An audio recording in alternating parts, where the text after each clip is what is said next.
Helping Christians understand what they believe and why they believe it. This is the passion of Dr. R.C. Sproul, founder of Ligonier Ministries. We offer the growing Christian thousands of practical educational resources rich in biblical truth. Each is created to help you understand Scripture and apply it to your daily living. Ligonier Ministries is here to equip you to give an answer for the hope that is in you.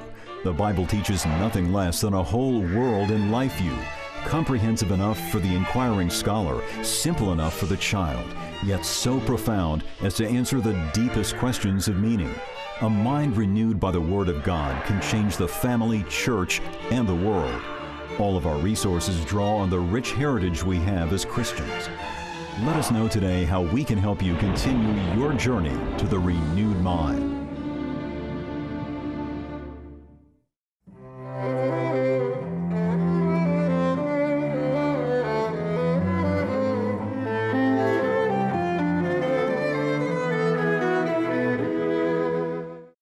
If somebody were to ask me who I thought were the two most important philosophers of the 20th century, it may seem like a difficult task to identify them. We have many to choose from, people like Dewey and Peirce, Ludwig Wittgenstein, A.J. Ayer, Antony Flew, Merleau-Ponty, Herbert Marcuse, and a host of others. But for me, it's a no-brainer. I think that the two most influential and important philosophers of the 20th century are Jean-Paul Sartre and Martin Heidegger.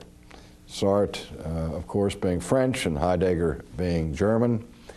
And both of them are associated with the broad school of existentialism, though Heidegger and Sartre both studied under the same professor, Edmund Husserl, who was the leading voice in his day of the philosophy of phenomenology. And sometimes technically people will distinguish between existentialism and phenomenology and set particularly Heidegger in a different category. But in the broad sense of the term existential, I think we can apply it to both of these men who have made an enormous impact on the thinking of 20th century scholars. Heidegger was born in 1889 and died in 1976. Sartre was born in 1905 and died in 1980. Sartre, very much like Kierkegaard, combined literary gifts of great, extraordinary genius with a technical grasp of some of the deepest questions of abstract philosophy. And Sartre was famous for publishing his plays, such as, and his fictional works like The Flies and the drama No Exit, and other works of that type, but his greatest philosophical contribution is in his large work entitled Being and Nothingness. Now, of course, Sartre's existentialism is a world apart from that of Kierkegaard, where Kierkegaard was religious, theistic, and Christian. Sartre, of course, was vehemently opposed to Christianity and to all forms of theism, and his existentialism may be defined in terms of atheistic existentialism. He was the most important voice of post-World War II Europe. You remember that in the 19th century there was an unbridled spirit of optimism where people believed that through education and through the scientific revolution that the world was getting better and better, and that people were learning how to control their own destiny, how to feed themselves, how to fend for themselves, and how to avoid the problems of warfare. And relatively speaking, the 19th century was a rather peaceful time in world history.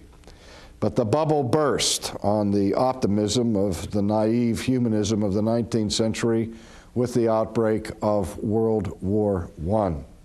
But even then, there were those who held tenaciously to their spirit of optimism, saying that World War I was the war to end all wars, the last great conflict among people of a civilized sort.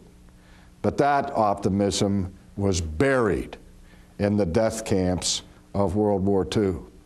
And the revealing of the extent of the Holocaust after World War II, with the death camps in Auschwitz and Buchenwald and so on, Bergen-Belsen, and those things coming to light in modern Europe, led to an overwhelming, almost tactile sense of despair among thinking people. And it was transported to this country with people like Jack Kerouac and others, and the Beat generation who brought this, this philosophy of despair to our culture. And it was picked up and employed in drama, in the novel, in popular music, in and through all of the arts, as existentialism, with its mood of despair, swept across the landscape of America, having been imported from Western Europe. It's Sartre who gave the initial formula for modern existentialism, in which he uses the phrase being translated, existence precedes essence. And I think that really his thinking goes beyond this idea that not only is existence first in the order of knowing, which would simply put him in the same category of any empiricist, going all the way back to somebody like Heraclitus, who says you have becoming rather than being, and you have particulars rather than universals, and things of that sort. But really what Sartre is getting at is that existence, individual, concrete, human existence, precludes essence. There is no such thing as mankind. There's only men and women. There are no universals, only the particular concrete data of existence. And because there is no overarching universal truth, that means there is nothing to unify our understanding of reality. And in the final analysis, reality itself is absurd and irrational, and nothing really fits together in any meaningful way. So you have another kind, another form of nihilism following in the footsteps of Nietzsche in the thinking of Jean-Paul Sartre. Now, when he looks at human existence, he says that the defining trait or characteristic of a human being is subjectivity. That we are subjects, not objects. And the chief attribute of a subject is the subject's will, and specifically his free will. For without the power of choice, without the ability to make decisions for oneself, a person is not truly free. And if a person is not truly free, then that person is not human. He's not a subject, as it were. And so anything for Sartre that threatens the subjectivity of human existence has to go. And of course, the greatest threat to humanness that Sartre encountered in his thinking was theism in general and Judeo-Christianity in particular. Because one of the great tenets of Christian thought and Judeo-Christian thought is the sovereignty of God.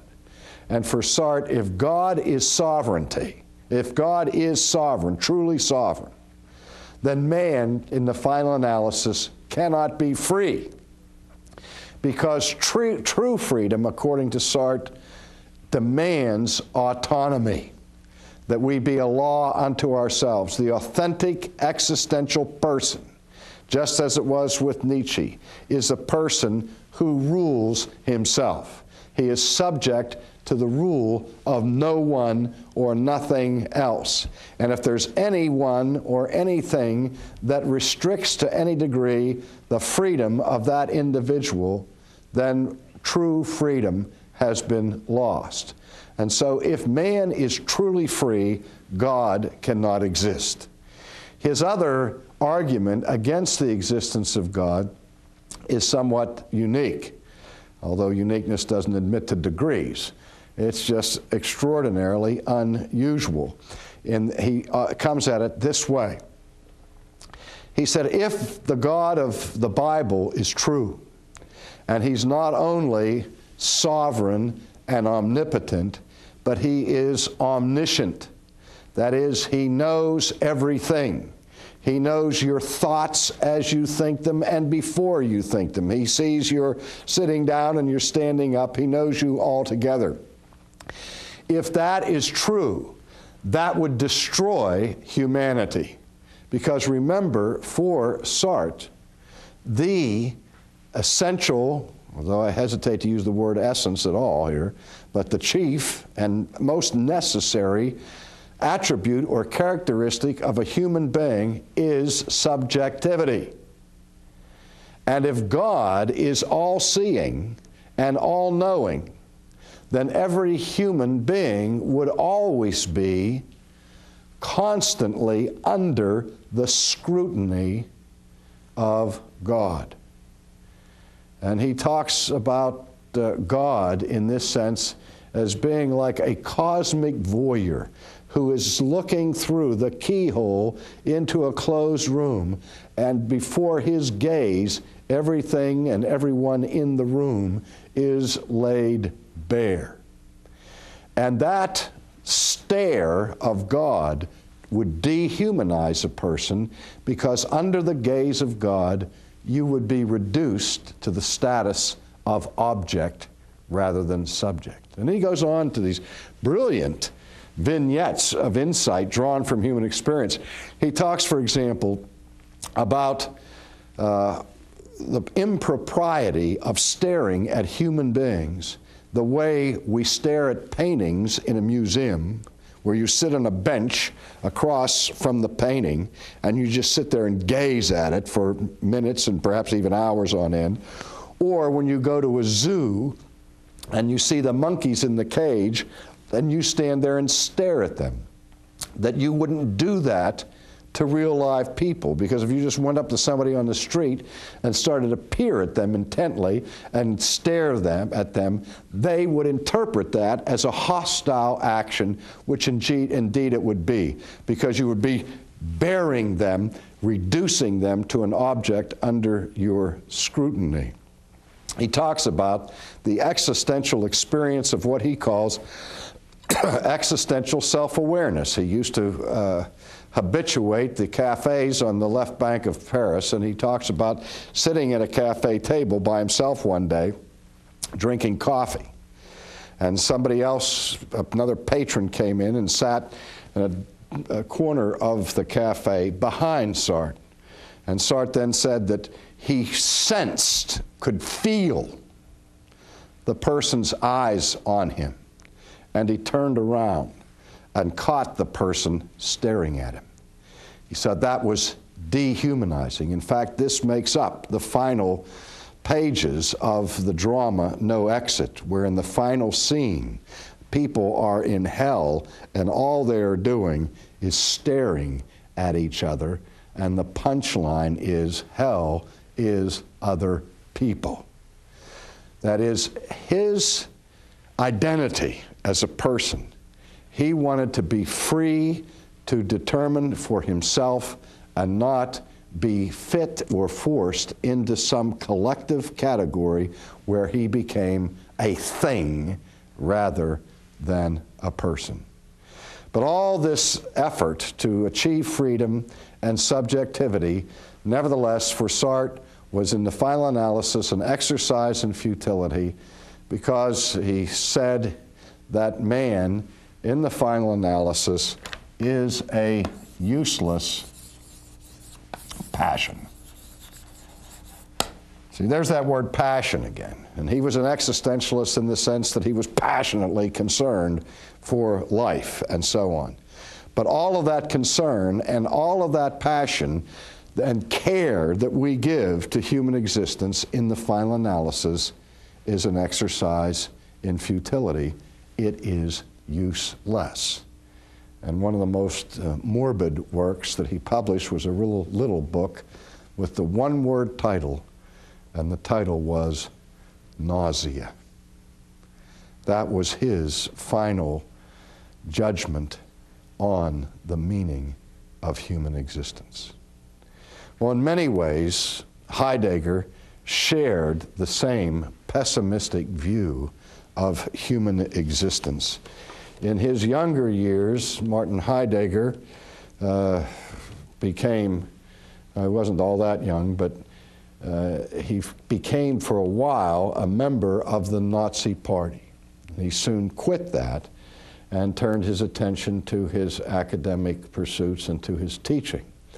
His most important work was entitled Sein und Zeit, Being and Time. Notice that Sartre's main book was Being and Nothingness, and for Heidegger it was Being and Time. Both of them profoundly concerned with the question of ontology, what it means to be, and yet both of them rejecting the classical categories of being and siding on the side of becoming. He said that it is improper to speak of human beings simply by referring to the concept of being, which in German is the word Sein. He said that man, whatever else he is always not Sein, but Dasein. Now, what does that mean?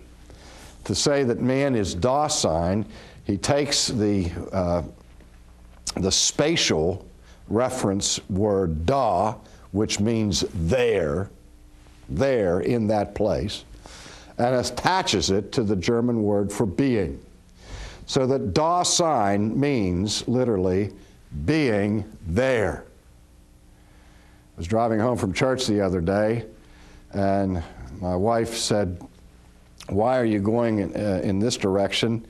Are you going to be able to find where we're headed?" And I said, "Well, yes, I think it's down here." And she said, "Well, everything has to be somewhere." That's true. And that's why men won't stop and ask for directions, because they know that wherever they are, they're somewhere, and wherever they're going has to be somewhere.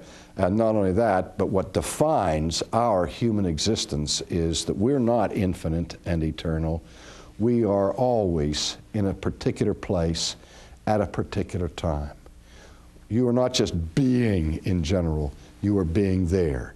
You are where you are at this moment. I always do the trick question with my students and ask them where do they live, and they'll tell me some place 50 miles from where we're talking about. I said, "Are you there now?" And they say, "No." I said, "Well, are you alive now?" And they say, "Yes." And I said, "Well, then that's not where you live. Where you live is where you are.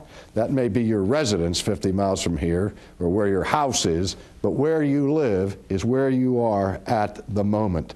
Now, the whole point here is that our existence is defined by our finite limits as creatures. And this creates a sense of fear, of anxiety, of care, what the German existentialists call Besorgen, a profound sense of caring, and angst, anxiety, insofar as we find ourselves in a particular place at a particular time. And what makes it all the more dreadful is that how we experience this sense of Dasein, or of being there. For Heidegger, he uses a German term that uses the past participial form of a verb, and the word that he uses to define human existence and that which produces anxiety and care is the German word Geworfenheit. Now, the word Geworfenheit means literally having been thrown. Having been thrown. When I used to live in the Netherlands and learn the Dutch language, which is a cognate language to German, I played baseball over there. And we had a star pitcher on our team who was voted the best pitcher in Europe. And the Dutch word for pitcher is werper. Werper, W-E-R-P-E-R. And one of the things that I liked about that was that he wasn't called a gooier, a thrower. We make a distinction in American baseball between pitchers who are throwers and those who are pitchers. A pitcher is one who is under control. The other guy's just throwing the ball, and who knows where it's going to go. Now, I wish that would help us understand Geworfenheit, but really what Heidegger has in view here is more like a thrower than a werper. Geworfenheit means a sense of having been hurled or thrown into existence. You didn't choose to be born where you were born. You didn't choose the parents that you have or the culture in which you live. You experience a sense of having simply been hurled into time and hurled into space chaotically for no purpose and no great reason. You're simply there. And that's what defines the struggle and the passion of human existence. That here you are, here I am. I don't know where I came from, I don't know where I'm going.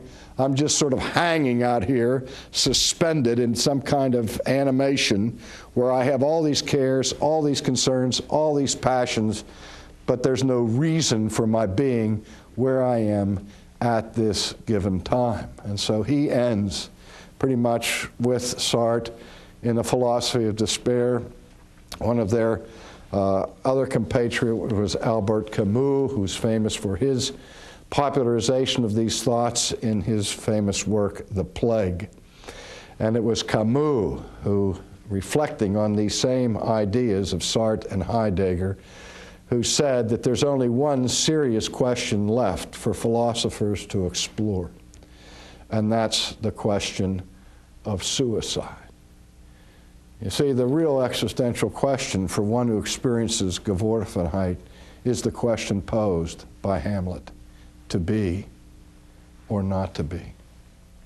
That is the question. Whether it is nobler in the mind to suffer the slings and arrows of outrageous fortune, that is, whether it's a virtuous and good and reasonable thing to continue to endure the sufferings that are imposed upon us by fortuitous circumstances that in the final analysis are outrageous, or, says Hamlet, what? By opposing, end them. What's he contemplating? He's contemplating suicide, to die, to sleep, perchance to dream. There's the rub. For what dreams may come in this sleep of death when we have shuffled off this mortal coil must give us pause. There's the respect that makes calamity of such long life, and so on. And then he contemplates the possibility of judgment after the grave that gives him pause. But that's the question that Camus, following Sartre and Heidegger, say is the question: do I continue to bear this pain in this world of despair where I've been hurled chaotically into space and time, or do I take the initiative and end it? Perhaps the greatest exponent of this in popular literature was Ernest Hemingway. He said, "The only power I have over death is to determine the way, the place, and the time of my own death," which he methodically carried out by aiming his best and most accurate hunting rifle at his own head, and set the trigger and pulled the trigger and ended his life, fulfilling the philosophy of despair.